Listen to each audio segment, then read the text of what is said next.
আন্দামানে সংসারটা বড় সুখের ছিল জানো।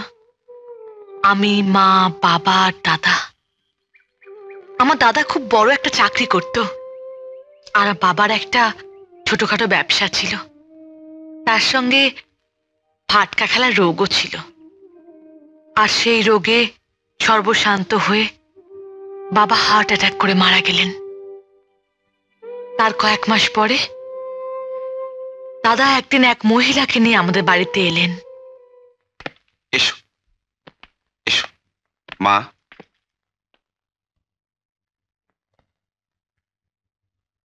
এ হলো সুমনা, তোমার পুত্রবধূ।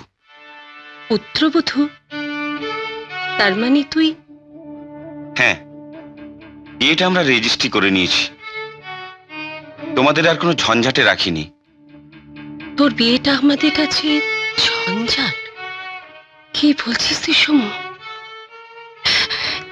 এসো এসো এসো বৌমা, বসো বসো বসো এখানে। না না, ইটস ওকে। শান্তি, শান্তি কোথায় গেলি তুই? অবাক হয়ে কি দেখছিস রে? তোর বৌদি, এসে প্রণাম কর।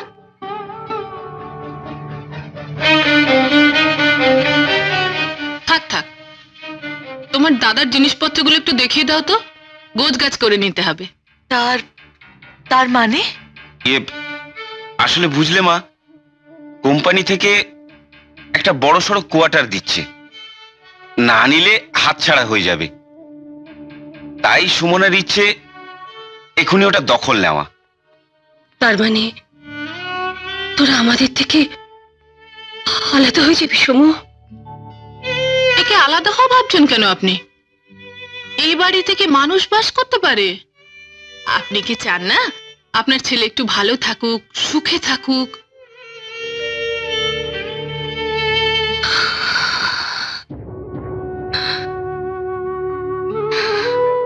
তোরা যা, আমার আশীর্বাদের যদি কোনো জোর থাকে তাহলে তোদের দু হাত তুলে আশীর্বাদ করছি, তোরা সুখে থাক। আমার সামনেই বৌদি দাদার সব জিনিসপত্র গুছিয়ে নিলেন। তারপর সত্যি সত্যি দাদাকে নিয়ে আলাদা হয়ে গেলেন। ওরা চলে গেল? হ্যাঁ মা। আমাদের কি হবে? ছেলের আশাতেই তো বুক বেঁধেছিলাম। তুমি কেন এত ভেঙে পড়ছো মা? আমি তো আছি, ঠিক একটা চাকরি পেয়ে যাব। চাকরি পাওয়া কি অত সোজা?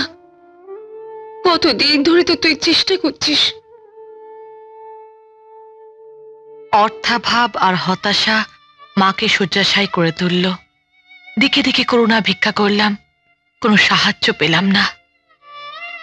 শেষে আন্দামানে বসে কালিম্পং থেকে চিঠি পেলাম, লিলির চিঠি। কালিম্পংয়ে মিশনারি স্কুলে একজন টিচার নেবে, খ্রিস্টান বলেই চাকরিটা আমার হবে। মা, মা, মা, দেখো লিলির চিঠি এসেছে, এবার চাকরিটা আমার হবেই। একবার একবার যদি কালিম্পং পৌঁছতে পারি তাহলে কোনো দুঃখ থাকবে না। মা, মা, মা, তুমি দেখছো না কেন? মা, তুমি কথা বলো। মা,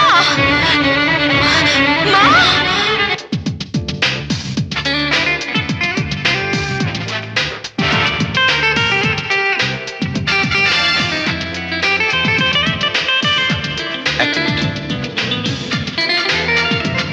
দাদা, দাদা শিগগির চলো, মা যেন কেমন হয়ে গেছে। শিগগিরই?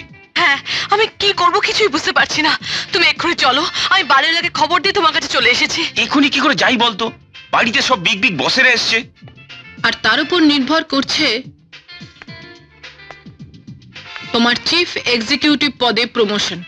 কিন্তু শান্তি বলছিল মা। তোমার মা তো সবসময় অসুস্থ থাকেন। তোমার বোনকে বলো মাকে ভালো করে ডাক্তার দেখাতে, মা ঠিক হয়ে যাবে। হ্যাঁ, সেই ঠিক হবে রে শান্তি।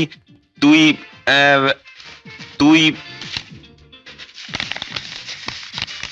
এটা রাখ, একটা ভালো ডাক্তার ডেকে মাকে দেখাস। আমি না কদিন পরে গিয়ে মাকে দেখে আসবো। চলো চলো, মিস্টার ভদ্র তোমায় খুঁজছেন, চলো। হ্যাঁ চলো।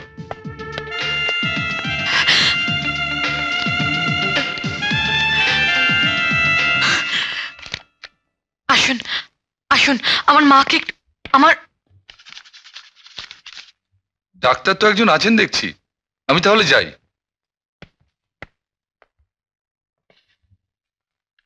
Death due to severe heart attack, death certificate দিয়ে গেলাম।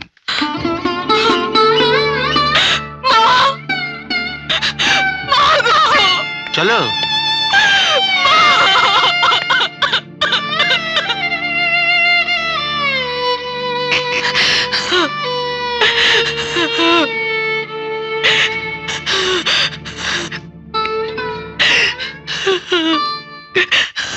তোমার কি ভীমরতি ধরেছে নাকি?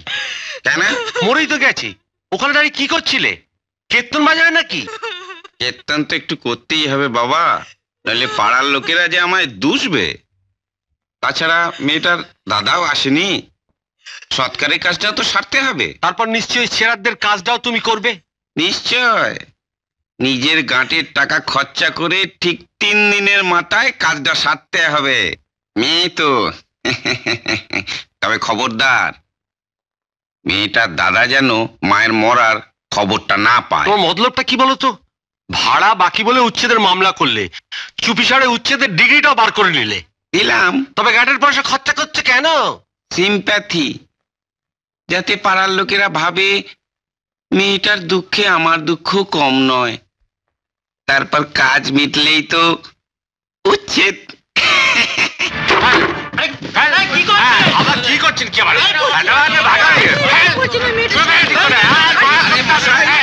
আমার সমবেদনা কি আপনাদের থেকে কম? মেয়েটা কি করেছে? 14 মাস ভাড়া পাইনি, লোক পাঠিয়েছি, টাকাটা দিয়েছি, কোনো কাজ হয়নি। কিন্তু এখন তো আমার হাত পা বাঁধা। জজের আদেশ, আদালতের হুকুম, দেখুন, আপনারাই দেখুন। 14 মাসের ভাড়া বাকি। আরে কি করছিস কি? মামলার খরচ বাকি, আস্তে ফেল, খবরের খরচ বাকি। আরে একটু আস্তে আস্তে ফেল। সংসারের জিনিস বড় যত্নের জিনিস। সংসারের জিনিস বড় যত্নের হ্যাঁ। জিনিস। হ্যাঁ, ভেঙে যাওয়া সংসারের জিনিস নিয়ে আমি আর কি করব? এখন বাঁচতে গেলে আমাকে এক্ষুনি কালিম্পং যেতে হবে। লিলির দেওয়া স্কুলের চাকরিটা কোনো মতেই যেন হাতছাড়া না হয়। আমার কাছে টিকিট কাটার মতো অত টাকা ছিল না। তারপর তো তুমি সবই জানো।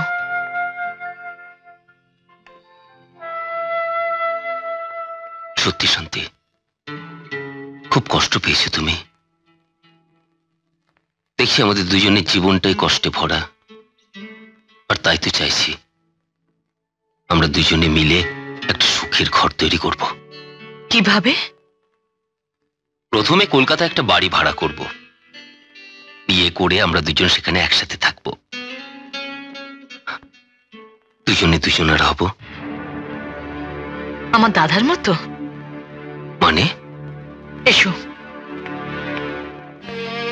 এসব কার চিঠি? বলো কার চিঠি? তুমি তুমি এগুলো পেলে কোত্থেকে? তোমার জাহাজের কেবিনে।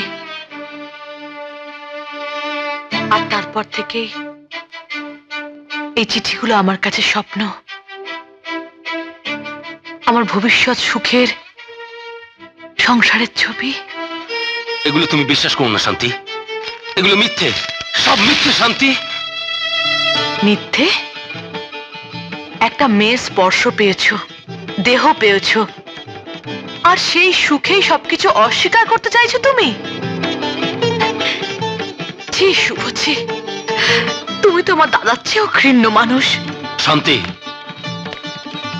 বলতে পারো যে পুরুষ মানুষ সংসার থেকে আলাদা হয়ে বাসা ভাড়া করে মেয়ে মানুষ রাখে, সে কি তার স্ত্রী না রক্ষিতা? স্টপ ইট শান্তি, স্টপ ইট। শান্তি, আমি তোমায় ভালোবাসি শান্তি। আমিও তোমাকে ভালোবাসি শুভ, আর তোমাকে পাবার জন্য আমি সারা জীবন অপেক্ষা করতে পারি, কিন্তু তুমি যেভাবে আমাকে চাইছো সেভাবে কোনোদিন পাবে না। শান্তি, শান্তি, আমি তোমাকে কিভাবে পাবো শান্তি? তোমার সংসার থেকে তোমায় বিচ্ছিন্ন করে নয়, সংসারের সবার ভালোবাসা আশীর্বাদ নিয়ে তোমায় পেতে চাই। ততদিন ততদিন আমাদের দেখা না হয় ভালো।